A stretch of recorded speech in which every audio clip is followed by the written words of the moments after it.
Okay, I'll begin this video here. What we've got is a 1995 Holden Rodeo, and it's leaking power steering fluid. I noticed a funny noise, and when I checked this about a week ago, it was empty, and also had sort of a foam frothy type of oil in the top. Started the diagnosis. I cleaned off this area here from the reservoir, and that didn't show any oil, which meant that the problem was down here.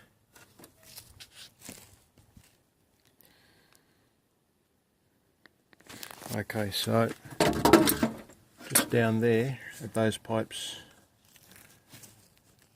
probably see it better just down there.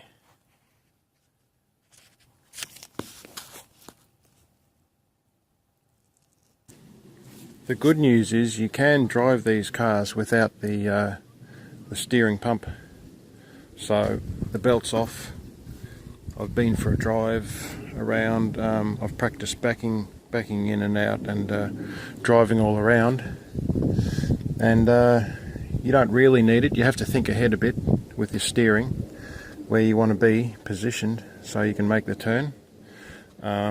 Apart from that, it can be done. You do have to be strong. Wouldn't recommend that I wouldn't recommend that a female drove without the steering pump. But if you've got strength in your arms and you think ahead, you can drive without the steering pump. It does, however, put a lot of stress on the steering wheel mechanism and the shaft, and the linkages from the probably from the steering box back. The only business I can find is NZ and ENZED. They've got a subsidiary, and that's Hose Doctor, and they're the mobile guys. And I hope to get these hoses off and maybe bring it into the shop. On this car, it's very hard to work on because, believe it or not, this battery tray is bonded to the inside body of the car. So I have to find a way to loosen off these two retaining or pressure nuts there, we'll call them, and also there's a lot of framework on these on these pipes. You just see down there and there. So yeah, it's not easy, but it's got to be done. With these cars, they're very strong cars, but once they get into about 400,000 and start approaching 1 million kilometres, there's always something to do.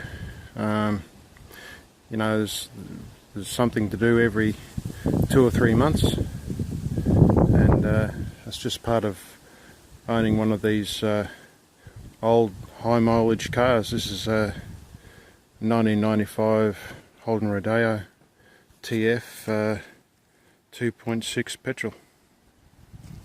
Okay, so far I've undone the top nut there that secures the line onto the steering pump. I've undone this this holder here, and the two nuts for the retainer for the pipe just down there. There's one there and one there. I highly recommend putting grease in the end of the socket, and that might catch the nut instead of it dropping on the ground. Okay, so far there's 6 points I've undone. So there's that onto there. So the hose joiner onto the steering pump. There was a small bracket that went around that point there, and fixed to this this L bend here. The two nuts from the retainer holding the pipe. There's another bracket. You may be able to see where the nut was, just down there. Okay, so that's it just there.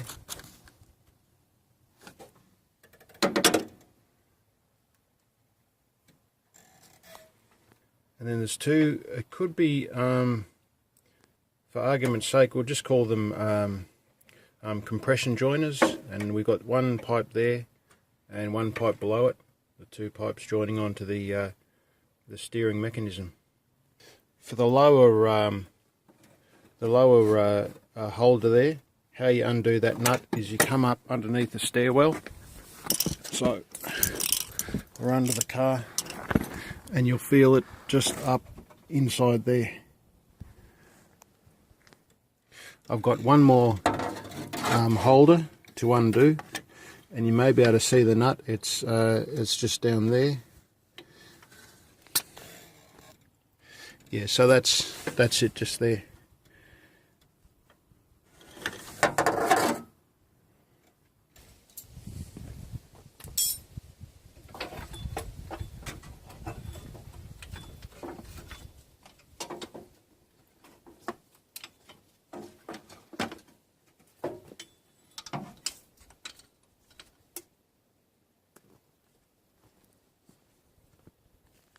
Okay, so the steering pump goes, there's two holes down there. There's one there and one there. The one to the left and the closest to the front of the car is the one that goes to the steering pump.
Okay, it's my suspicion that this holder here may have vibrated and worn through.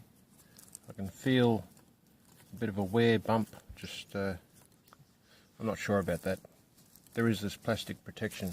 There's two possibilities, that this is worn through, or battery acid from the battery has dripped down at some stage and worn through the metal. But I would definitely trust the rubber more than the metal. Some of it's rubber coated for protection, but if possible, I'll be replacing this metal with rubber. Okay, so there's a long and a short one there. So with the long one, this part here joins up with the reservoir line, which is the smaller one there. That's it there.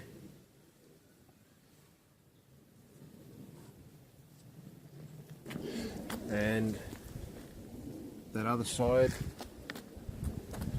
that joins up with the front one here.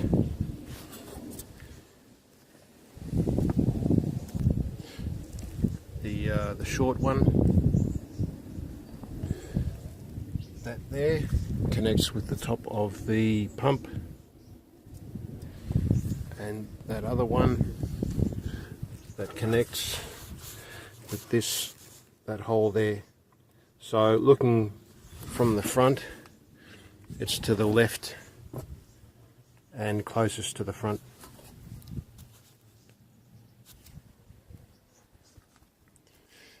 Yes, I would much rather use one piece of rubber line. Incidentally, it's the top line. There's one there and one there.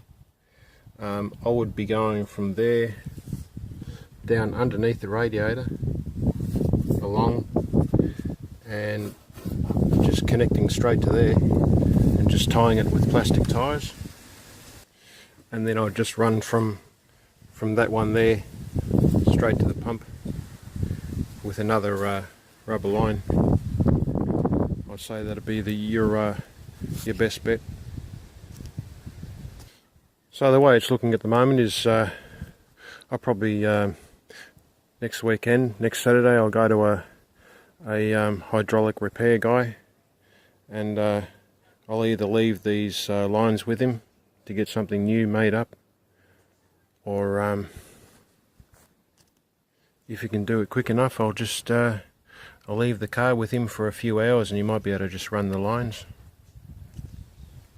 But for now, I've just got to find 2 bolts to plug up the holes there, wrap a bit of tape so no dirt gets in there, and the same there with this hose.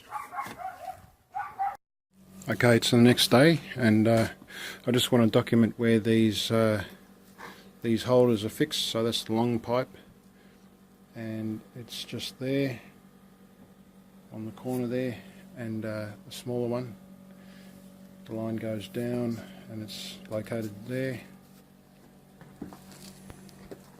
So that's the shape of that one, and that's that one on the small. Okay, the exposed areas on the small one is just here, and on the larger one it's a fair amount. It's in between there and there. So what I'll do is I have to remove this bracket, and I'll clean it up with sandpaper and a wire brush, and just see if it's worth using fiberglass as a fiberglass resin and tape as an experiment to see whether it'll hold. There is one more area of wear that's there, and that's underneath the radiator. I've found the leak, and it's just coming out of here. I'll block this end off, I'll blow through this end, and we'll see the bubble here. Recording.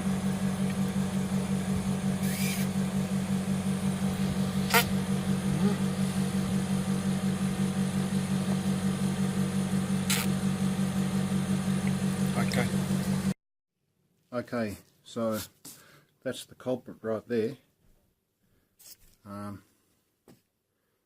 So what's happened is that's where the bracket goes, and the bracket's been rubbing here, and I can feel it just there.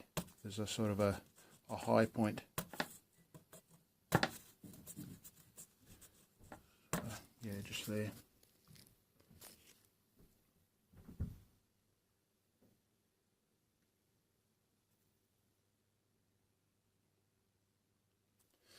Okay, we'll do a bit of an experiment. I'll get the fiberglass. I'll clean this area up right here, and put the fiberglass on. Okay, I'll leave it up to you, but it looks to me as if there could have been a join there. I'll just roll it around. What do you think? Looks like a join to me, an old join.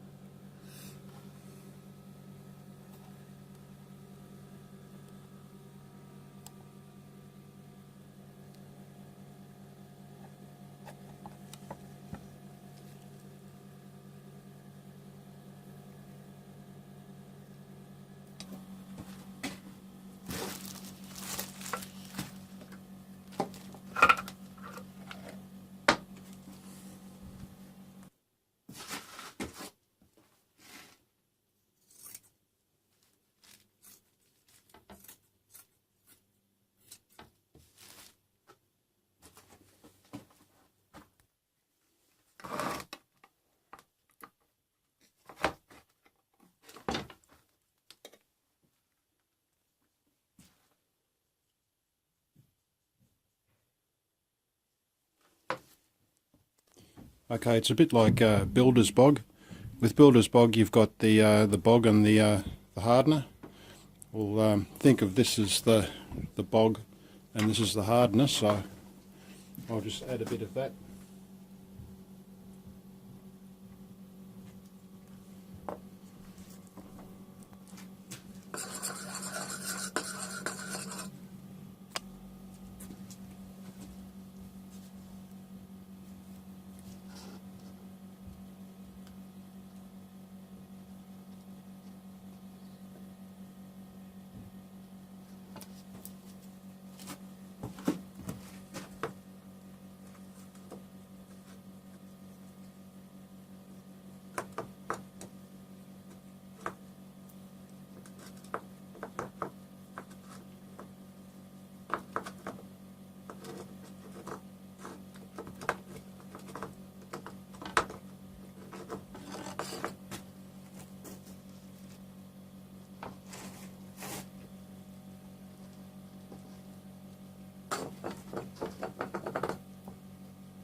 I wouldn't say it's very easy to work with.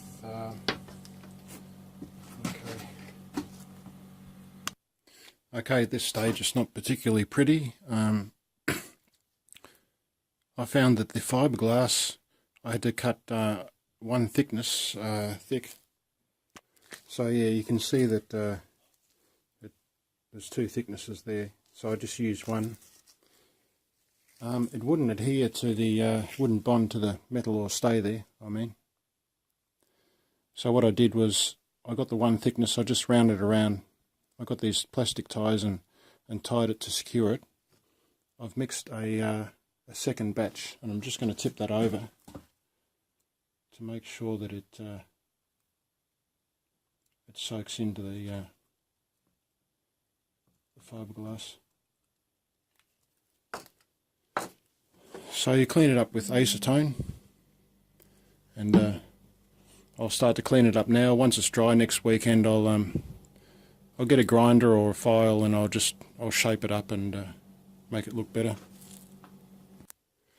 Okay, unfortunately I cannot recommend this this approach to it. I mean using resin and fiberglass to patch it. However, the work's done, and I'll install it next weekend, and I'll see what I've got. So should be interesting, but I'd recommend just going to a pipe fixing place or a hydraulic mechanic and having new lines made up. It's now dark. I've got work tomorrow, and so I'll call it a day. Date stamp is 17th of the 6th, 2018. Okay, so that's it. It did take a long time to go off on the metal. I'm wondering if my fiberglass kits were too old. Another thing, that's one product, and that's another product. Don't get the resin catalyst hardener and mix up the products. That may not work. Another thing, what I would do if I had to do this fiberglass work again would be to cut up little pieces about that long and about that wide, and just lay them down. Maybe wait for each one to go off before going around the other side and doing the rest. Anyway, I'll install it and we'll see what we've got. Okay, it's 1 month later. All's well with the power steering. I haven't lost any fluid.